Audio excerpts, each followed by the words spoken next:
Nā, kua whakarewa hia e te rōpū te toi tangata me te tūā papa manawa o te motu.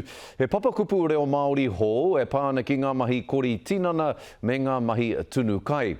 Ko te whāenga kia tāia e ngā mātua ā rātou tamariki te kōrero atu mo te kai tōtika me te hauora ki te reo Māori. Anei rā te pūrongo a te rina kōwhai.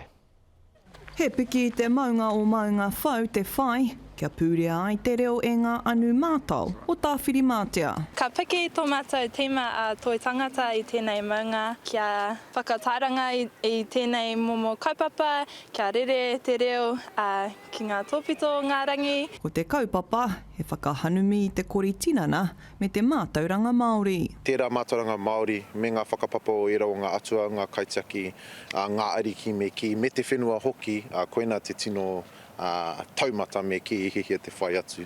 Kei te whakatairanga hoki rātau i tā rātau papakupu kua whakahaungia mai, e titiro ana ki tēnei mea te kai, te kori tinana me ngā kaupapa hauoro maroto mai i te aronga Māori. Kia whakamaumahara ki wera momo mātauranga me te rongo i a tāwhiri, te puta ki roto i ngā hihi a tamanu i te rā.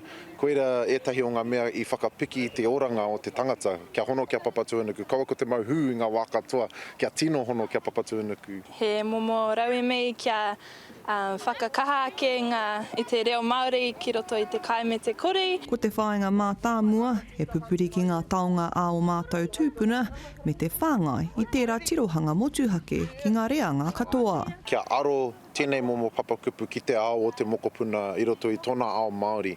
Anō hoki kia hono ai kia rātou mā e timata ana i tō rātou nei haerenga ki te kore mohio rātou ki ngā atua, koenei tētahi momo ara hei timata i taua hononga me ki. Ki ngā momo kai, ka rapu i te awa tāne, ngā momo kai ka rapu i te awa o Tangaroa, o tira te hononga o era ki te Mara kai. Eke ana te kōrero, ko te reo kia rere, ko te reo kia Māori. Te rina kōwhai, te karere.